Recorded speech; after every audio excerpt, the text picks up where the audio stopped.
they had a bunch of coolers that were all filled with Bud Light, and I walked in and I was like, oh my God, I have arrived. It was like the kingdom of homelessness, right? And it was cool because like when he brought me in, the first thing I saw was him go to his camp and sit down and grab a bag and put it in front of him, and all his stuff was there. And I thought, oh my goodness, like it's a safe space. You know what I mean? And that's thus started a 3-year journey living underground. This is Meredith for Real, the Curious Introvert, and I'm Meredith. I explore the questions people think but don't ask out loud, either because they're taboo or thanks to cultural hypnosis. My mission, and yours if you choose to accept it, is to inspire curiosity by exploring the nuance and paradox of our world. Each episode is different, so bring your ADD and your earbuds and have a look around. Hey Curiositors, it's me, Meredith. Have you ever heard of the tunnel people living underneath the city of Las Vegas? I hadn't until I saw a video about it on YouTube, of course, as one does. So down the rabbit hole I went. My guest paints a picture of what life was like beneath the neon, as he likes to say, and how he went from living there to now helping people transition out.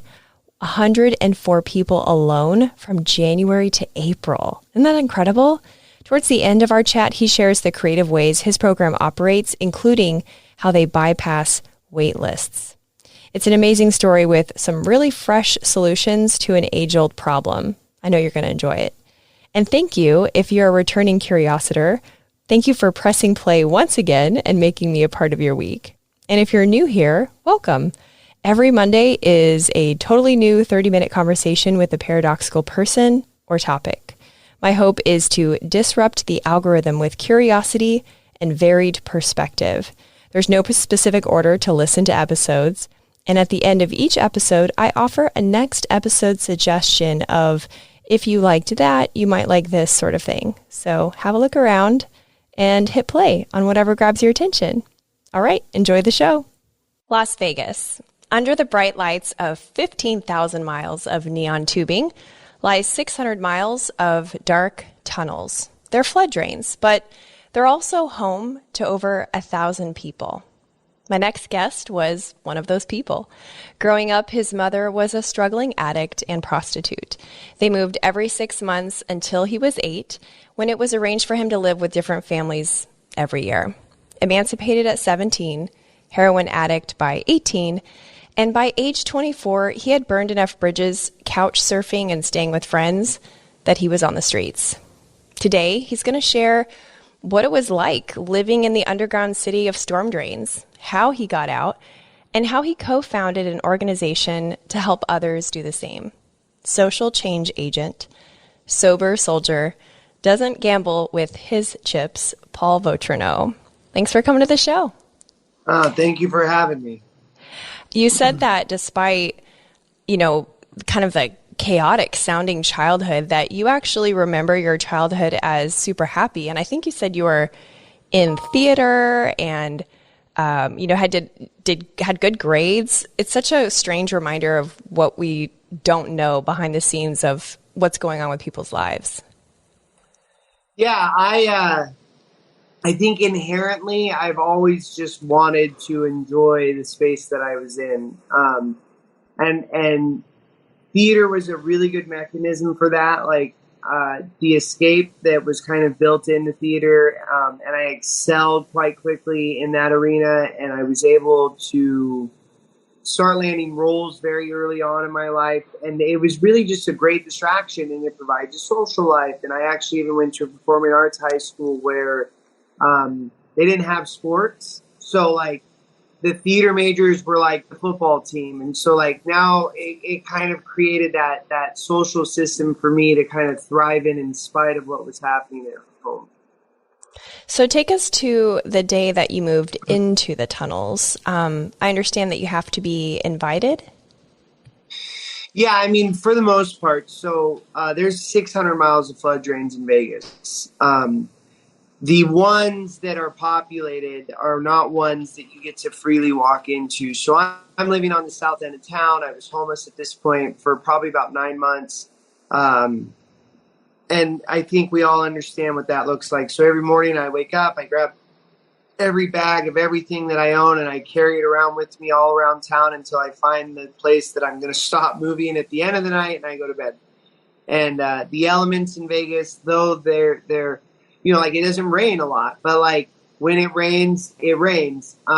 It's super hot. It's super cold at night. It's right. So the weather is kind of volatile.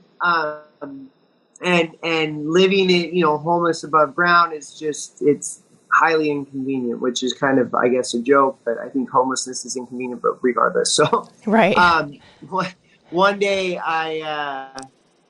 and I had seen these guys around before, and I knew who they were. Some of the other kids that I was homeless with, that had been in that area longer or whatnot. Primarily a friend of mine named Damage, who has since passed away, but he grew up on that side of town. He was a heroin addict, and he grew up interacting with these guys. And so I knew who they were, and I was panhandling outside of an In-N-Out. And the whole motive of any kind of panhandling was 98% of the time money to buy drugs and 2% of the time money to buy supplies and food, right? And I was sitting at the umbrella table outside of In-N-Out, and I was there pretty much like all day. I remember like I didn't, because you basically stay in a spot until you get asked to leave by the store owners, right? So I was there pretty much all day. And these guys come walking up near the end of the day, and I had kind of seen them circling the spot a couple of times, and they were like, "Hey man, you've been here all day. Like, you need to share the spot. It's time for you to go." One of the tricks to the trade is if you panhandle in front of like a fast food joint, not only will you make a couple bucks, but someone will inevitably give you food.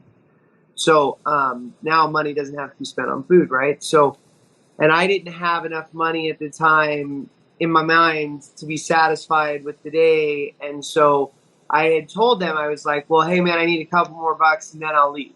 And they didn't really appreciate the answer, and they sit at the umbrella table next to me, and they did their best to disturb the moment, as it were. The one guy stood right in front of me at the door and asked everybody that came out. The other guy stood on the other side of the tables and was asking everybody that came up. And then one guy posted like right across from me and just kind of like stared at me the whole time, like intimidating, And and I didn't falter. I remember it actually happened quickly. Like, I was only there for maybe 10 or 15 more minutes, but one of the people that had seen me when they walked in prior to these guys showing up came out and ended up giving me like $10, which was, a couple dollars more than what I was like hoping to get. And so I get up and I leave. I got what I needed, and I said some sly comments to them about it. You know what I mean? I was like, I basically like, see, that's all I needed, you guys, like, not worth all of this, whatever I said. And I kept pushing. So I don't know. Time is kind of elusive when you're homeless and on heroin. So I don't know how much time had passed in between that moment and the next. But the next moment, the guy, he wasn't a kid, but that was staring at me, comes up to me and he's like, hey man, you got a lot of heart. Like, and he kind of starts joking with me about that moment, like how, they were there to scare him, whatever, right? And so, like, he's like, where are you staying? And I was like, oh, anywhere I can lay my head. And he's like, well, we live in the drains, over here off so-and-so, and would you be interested in coming down? And I was like, sure, I would. Why not? And he's like, cool, meet me here tonight at this time when we go back in, and I'll bring you in. And that's how it happened. Well, that's how it happened. And then when I went down there, he had like set up a little spot for me with like this like little twin mattress, and they even gave me like a bedside table, and the visual of walking into this was like there was all these beds and these little spots that they had created, and at the end behind all of the camps was this big fire pit that was under like a grate, so like the smoke would go up through the grate, right? And they had a bunch of coolers that were all filled with Bud Light, and I walked in and I was like, oh my God, I have arrived. It was like the kingdom of homelessness, right? Like, and it was cool because like when he brought me in, the first thing I saw was him go to his camp and sit down and grab a bag and put it in front of him, and all his stuff was there. And I thought, oh my goodness, like it's a safe space. You know what I mean? And that's thus started a 3-year journey living underground. So it felt like paradise compared to being above ground. basically. Yeah. Yes. Were Yep. there, with the tunnel system, did you, like, were there nicknames for the different parts of the tunnel? Because it's a big space. So I'm just curious, like, how did you travel around in the underground? Yeah. Oh, yeah. There's nicknames for the different locations. So one of the ones in that area was called the Burnt Table. And it was called the Burnt Table because one night they got all shit-faced drunk and they accidentally spilled a candle onto a spool that they were using as a table, and the table caught on fire and burned out everybody. And so that was forever dubbed the Burnt Table, right? And like there's one that is called the Gallery, which has this phenomenal display of street art underground. And that's the one that I think you see the most in the media even. But like for us, it's just the Gallery, right? And you go there and whatnot. And so, yes, there's absolutely nicknames that we use. I was a little obsessive about the tunnel system. Like my story progresses to my heroin dealer's driver got caught selling after 3 years of no cop contact, and he got really paranoid. So he asked if I would sell the drugs to the homeless because he was now, nervous about having people out everywhere. So I eventually traveled underground as far as that system would take me and found all the different exit and entry points and all the different grates throughout the system that were in front of landmarks. So, like, I remember one of them was, like, this Burger King, and I'd be like, oh, meet me at Burger King. And what I meant was is the grate above the Burger King in the parking lot, and I would pass the drugs up through the grate, and they would pass the money down, kind of like It, the drug-dealing clown, right? And so, like, and then I would take my bike and I would ride to the next place where my phone would catch service, and I would wait for somebody to call, and I'd do that. And so I got obsessive about it, and I mapped out probably a good, 3-mile radius of how to travel underground and meet and leave and, people at different spots. Wow, that's elaborate. Did you you have like a headlamp, or did you just know how to travel without any light? So I had a headlamp, I had a bicycle, and I would tie a flashlight to the crossbar of the handlebars on the bicycle as well, which is like probably one of the funnest experiences of my life, was traveling 15, 20 miles an hour on a bike in these sewage, you know what I mean? Or it's not sewage, but in these tunnels, right?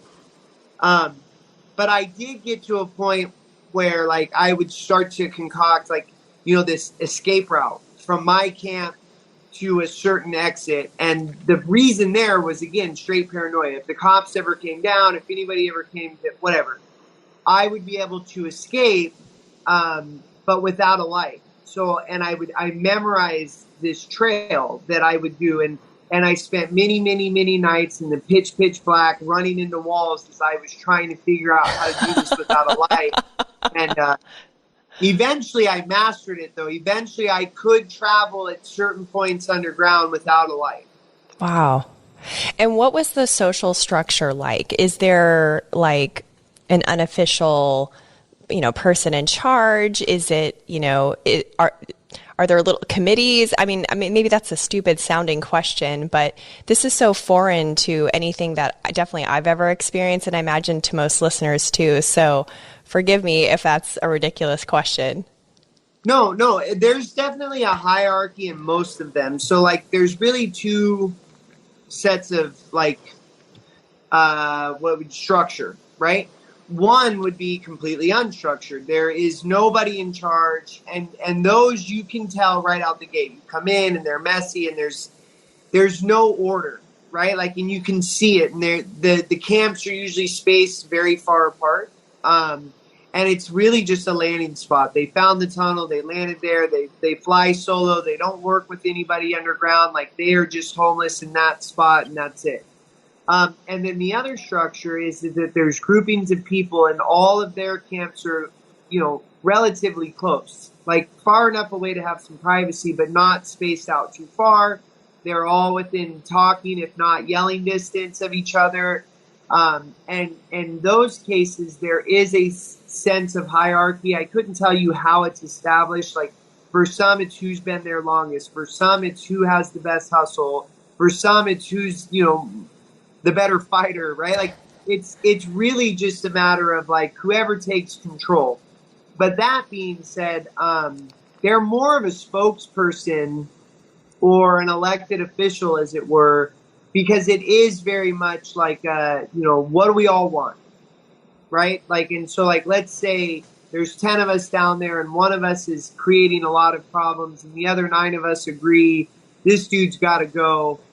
Well, then this dude's got to go. And like that guy that appointed whatever, the spokesperson might be the guy to be like, hey, bro, it's time for you to get out of here, right? Like, so it's convoluted. It's not like written in law, right? But like Right. You can always identify in those tunnels, like who might be the guy that is the one to talk to as opposed to everybody else. Like they're very easy to find. And how did you end up leaving the tunnels or getting out of the tunnels? Well, I didn't leave. I was taken out. Well, kind of, I guess. So the last night, and I tell this story, like, there's a lot of humor in it for me, but like what I find funny, a lot of people find tragic. But like, I think those are the best stories personally. So you're in good company. Fire away. Okay. I hadn't even slept underground for about 2 weeks. My girlfriend had swung a 2x4 at my head, and that was not on my relationship goals. So like, I like packed a bag and I left, and I was sleeping above ground for a while. Sleep is probably not even the full truth, because I did a lot of methamphetamine too, but I was staying above ground for that period of time.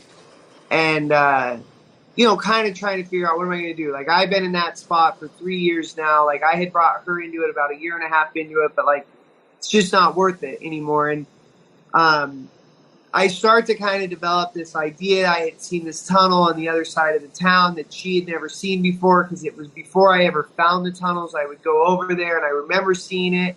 And I was like, well, maybe if I just go over there. And that was my great plan. My great plan was just like, I'll fix my life. Like, I'll pack up all my stuff and I'll change jurisdictions, because the cops over there are Metro and the cops over here are Henderson. Like, it was like the Spanish border or something. It's like, I thought that, like, you know what I mean? Like, they didn't work together or something. I don't know. But like, all my stuff was still in my camp. And so she ended up running into me and she's like, oh, please come back. And I see this as like a great opportunity to go back down and get my stuff. And, we get high on some meth and I go back down there. And again, like, sleep is not really the honest answer. So I'm back underground for a couple of days. And the whole time, like, I'm waiting for her to go to sleep, like, 3, 4, 5 days into this, so that she was awake for 5 days. Oh yeah, methamphetamine's a hell of a drug. So like, wow. Okay. and we sat down there and I'm getting like antsy about it. And I remember I had like a 40 bag of heroin on me that I didn't want to share. Like, why would I share it with her? Like, I'm leaving her. And so, like, now I'm starting to really feel some type of way, because not only do I need her to go to sleep so that I can get high, I need her to go to sleep so I can leave. And finally she passes out, and I start gathering my stuff, and I sit down on the bed and I pull this heroin out and I lay it all out on my lap, because like, it's there's a bit of a ritual. And out of the corner of my eye, I have my headlight on. Out of the corner of my eye, I see this monster kind of like creep into my line of sight. And I look over, and it's like this Godzilla-sized black cricket,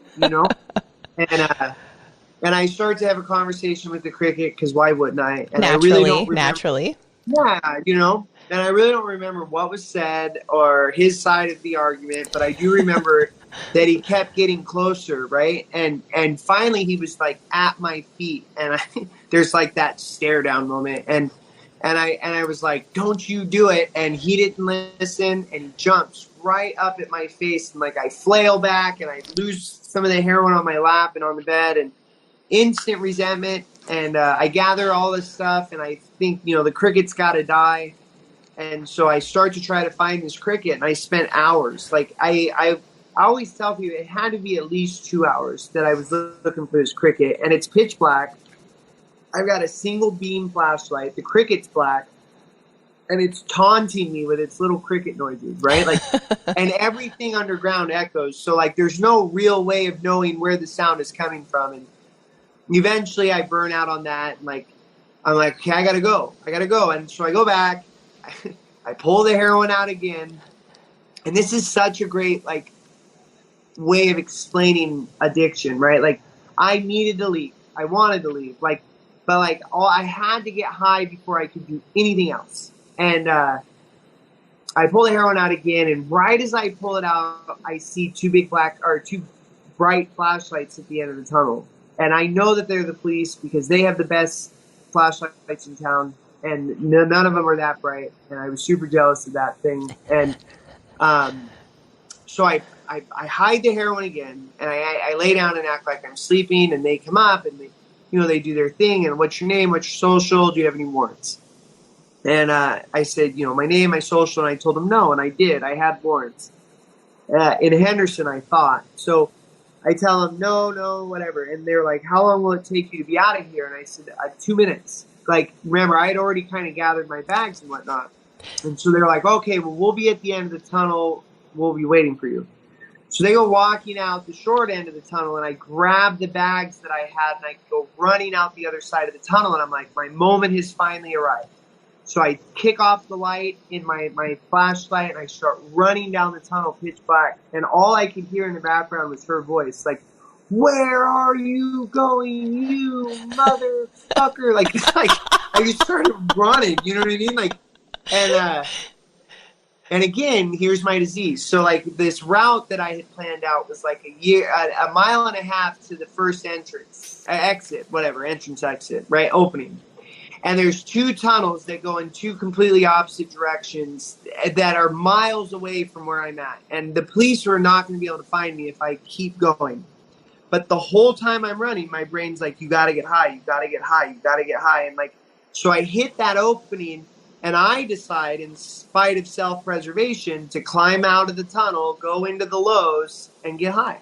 And as soon as I walk out of Lowe's to continue my escape, the police are there. And not as soon as, but like very shortly after. And they're like, what happened? And I'm like, what do you mean what happened? You told me to leave. And they were like, yeah, we told you we'd be waiting for you. And they were like, you said you didn't have any warrants. And I said, I don't have any warrants. And they were like, bro, you got a warrant in Henderson and in county. And I looked the cop dead in the eye, and I said, I didn't know I had one in county too. And that was the wrong answer. Wrong answer. Yeah. That was the wrong answer. And so they arrested me, and they put me in jail, and I sat in jail for 50 days, which was like the first time I had withdrawn from heroin in a very, very, very long time. And I got put into drug court. And, the only part about that that's really, really important is the day I got out, it was pouring rain, and I was going to run. And I was smart enough not to run back to flood drains while it was raining. And it ended up raining every day for about a week and a half, which was just enough time for me to go back to court one more time, because I was in drug court. We'd go weekly, hear what they wanted me. And it wasn't that bad. And I was like, well, shit, they're going to give me 3 months of free rent. Like, I'll ride with that. And slowly but surely, I kept hitting these new milestones where I kept buying into another 3 months. And eventually I graduated drug court with 15 months sober. And I just figured, well, this hasn't been as bad as I thought it would be, sobriety. And let's see where this takes us. Hey, Curiositors, just a quick pause to show gratitude to our sponsors and give you some special deals. If trash TV leaves you feeling drained and you want to support creators like yours truly, check out Stream Moco. You can search shows by your mood and even, watch my show, The Curious Introvert. For every $3.99 subscription, they give away $1 for good and support their creators, like your girl. Find my affiliate link in the episode description or the bio link in my Instagram account. Stream Moco, the streaming network that gives a damn. If you've got backyard barbecue plans for 2022, but mosquitoes are not invited, I recommend Insect. I've been using their pest control service for several years now. They have a certified mosquito identification specialist on staff, and pollinator care is always top of mind. If you live in the Florida Panhandle or the Gulf Coast of Alabama, give them a call, ensec.net. The UWF Historic Trust. We shoot the show at the Pensacola Museum of History. It not only houses exhibits of lesser-known Pensacola history, it's an event space too. So if you need a unique space in downtown Pensacola for a fundraiser, networking event, or a corporate party, take a look at historicpensacola.org. And if you want to tour one of the 12 museums, get your tickets in person so you can show the agent one of my emails and get $2 off an adult ticket. Get emails by texting REAL to 66866. Now back to the show. Wow, what a unique sobriety story. That is so interesting. I'm really not familiar with that kind of incentive program, so that's really curious to me as well. So then you're clean, you're sober, and you're not living in the tunnels. What happened between that and your organization? How did you end up starting Shine a Light to help others get sober and get out of the tunnels? So I was about 3 years sober, and I met a guy named Matt O'Brien. And Matt was an author who had heard of a story about a guy that murdered his family and used the flood drain system to escape the dragnet. So the police set up this dragnet. They couldn't understand how he escaped. It later came out that he went underground. So Matt wanted to write a piece about like what he experienced that night going into this, the dark depths of the flood drains. And so Matt goes down there, and essentially he discovers that people live underground. And Matt kind of becomes this, whistleblower, I guess, for lack of a better term, about hey, we've got a bunch of people underground living here. And he ended up producing a lot of articles about it. He ended up bringing a lot of attention to it. Like, I believe CNN covered one of his stories. Like, he put a lot of awareness on what was happening beneath the neon. And he was like their friend, right? So he would go down there once a month with, when he brought me, it was like 50 double cheeseburgers from McDonald's, fries. And we just kind of travel around and check in with people, and he would write down what they needed. And then the next month he would go down there, he'd bring that stuff. And at the time I was working as a mental health technician for a treatment center. And I'm like, well, what do they do when they ask for help? And he's like, oh, we just start calling around and see who can help them. And I was like, man, like, you've got something here where you could be the help. You could be the help. And he's like, well, it's funny you say that because I'm actually going to San Salvador in 2 weeks. He's like, I was looking for somebody that might be interested in like keeping this going in the sense of like, these guys have somebody that'll visit them. And I was like, absolutely. And so the next 6 months of my life was me, a backpack, and a flashlight, just kind of going down to the tunnels, talking with people, making relationships, and in the back of my brain, kind of conceptualizing what this might look like. My career kind of changed, and I got put into a position of leadership, and I had a little bit more autonomy on like who we were bedding in our facility. And I started to fluff out this idea that this could be a foundation and it could be different than what was being done for the homeless. One, we were going where nobody else wanted to go. Two, in our community, there's a lot of wait lists for those that want to get out of homelessness. And I thought if we could create a system that is a no wait list system, that when somebody asks, we place, we might be able to help more effectively, efficiently. And that's what I've spent the last 5 years doing is I have, my right hand, Robert Banghart, has pledged out this outreach piece while I work with the community to ensure that there is a bed available at all times for anybody that might ask for help. How do you do that? Is it you have more than one facility, or are you partnered with other facilities and have a bed kind of reserved? Yeah, so we pay for certain beds to always be open. We also use a lot of the sober livings in town. So like if all the detoxes are full, the sober living will let them sleep on the bed overnight. so that the next morning we can get them into detox. All of the facilities in town that have beds, I meet with all of them. And I tell them, if you can't get them in when I call, all I need from you is a no. Like, but if you say yes, what I'm asking for is a long-term stay bed where you can allow us to come back in and case manage them. So we have shelters out here that have like this dual program. There's overnight shelters and then there's long-term stay. And I just kind of explain to them, I don't want yes because you have an overnight shelter bed. I want yes because you can keep them long-term. And we're 100% privately funded, because if we took any government funds, we would be restricted on who we could use to help these individuals, right? Like, you can only use approved people that can accept that funding. So I keep it 100% private funding so that I have access to all of these beds, which are all businesses.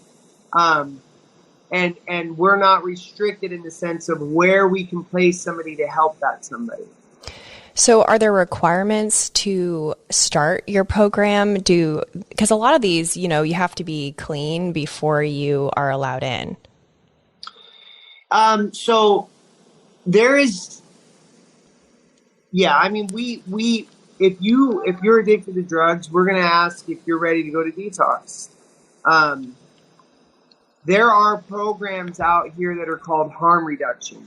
And that means that we'll place you before we deal with the drug addiction, right? And so because we're not the actual housing provider, there's no requirements. So we ask, are you ready? You want to go to detox? You want to go into a sobriety program? If their answer is no, then we pivot to the harm reduction programs that we're partnered with. And we say, hey, we got a guy that's looking for a bed. He's not quite ready yet, but he needs to get housed so we can start that. And then they'll house him.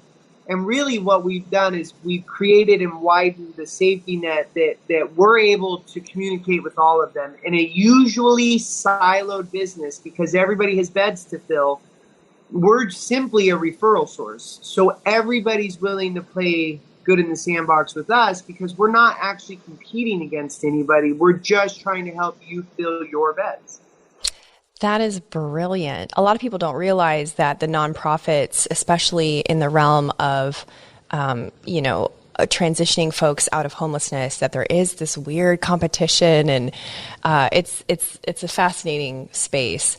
From what I understand of like how Vegas culture works, it's not really the most trusting group of people. Have you found that it's difficult to kind of get people into your program because of that culture, or do they trust you automatically because you used to live in the tunnels yourself?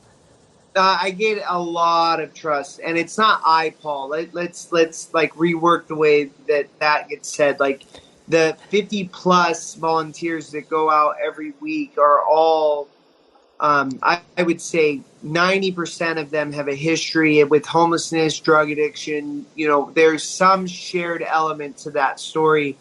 So when I first started going out, yes, like, there's some misgiving regardless. Like, we're going into, like, the tunnels are not welcoming. They're not cheery. They're not, right? Like, it doesn't matter who you are. Like, there's some doubt, right? But like what Rob and his team and that outreach arm have been able to establish is, being welcomed into every tunnel in this town with, a smile. Like, hey, how you guys doing? It's good to see you again. Did you, they're really receptive to us today. And I would like to say that, Vegas, the Vegas community in recovery, the Vegas recovery community is probably one of the most stellar communities that I've ever been a part of in my entire life. And even when I go out of state and I kind of go to some of these other recovery meetings and I get to meet some people, like, what I realize is like the tight-knit, altruistic brotherhood that exists in our community is kind of contradictory to what you said about people not being trusting. It's almost the complete opposite. There's this willingness to help and give you a chance first and foremost out the gate, which is something that's super inspiring to me. It's super inspiring to me too. I had no idea. Well, you think, We're Sin City.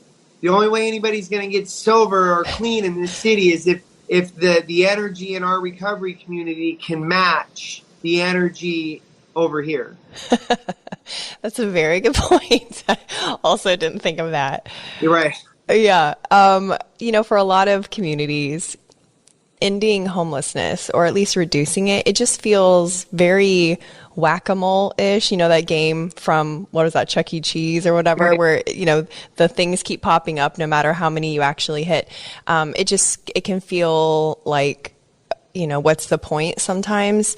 I'm curious if you had the authority in Vegas to make big changes, what kind of changes would you make that you would feel would make the biggest impact on reducing homelessness there? I think that where I agree, like ending homelessness is like this elusive concept in my brain. But oftentimes I know plenty of homeless that have asked for help and have been told, okay, cool, let me take your name down and we'll get back to you when we're available to get you bedded. So for me, we have 5,000 plus homeless and just under like 1,800 beds. Why? Like, I think for everybody that's homeless, there should be a bed available, right? Like if everybody that was homeless woke up tomorrow and said, okay, we're ready, we wouldn't be able to embrace it anyways. So for me, it's the systemic issue in the bottleneck, right? Like we need to be able to house everybody if we really truly want to solve homelessness. We need to be able to take that on. So again, to the root of Shine a Light, like eliminating a wait system, ensuring that the service is available the day that they're ready. When you're in our situation, drug addiction, homelessness, mental health, all three of those things come with very tiny windows of opportunity. So when somebody has the inspiration and says, hey, you know what, I'm ready for help, that moment of time doesn't exist very long. And if it's too hard to receive that help, they're just going to go, well, screw it, I'll just keep doing what I'm doing.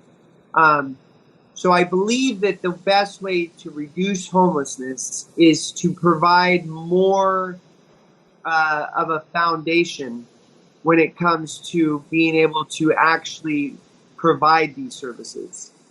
So more immediate opportunities for stability when the window is there. Yep. Huh. Okay. And what's next for Shine a Light? What's the future hold for the organization? I don't know. I think that we're headed in a direction right now where we want to do some drop-in centers so that they have access to us quicker. I want to do case management for guys that haven't quite accepted help in getting off the streets, but there's no reason that they shouldn't be in a position where they can get their ID restored by us or their birth certificate or help with the other things that we're doing just because they're homeless.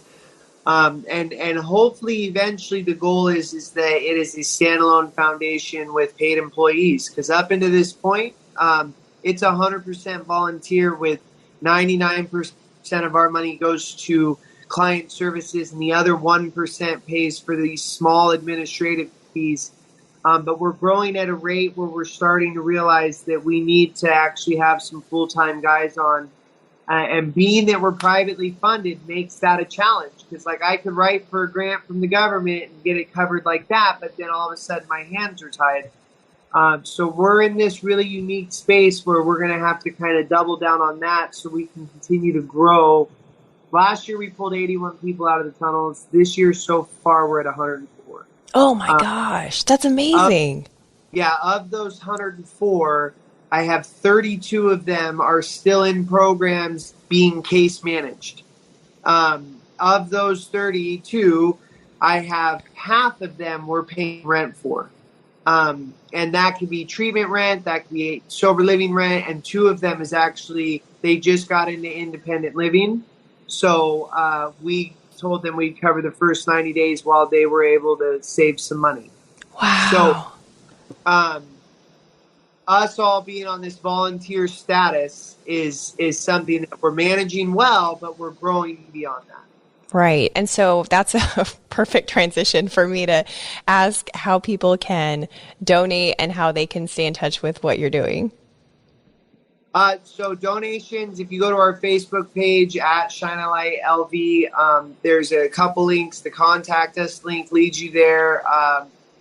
And, in the page info, there's a link that'll take you directly to a Network for Good page. What we're looking for, what we need, what we're hoping for is to establish a very strong recurring donation.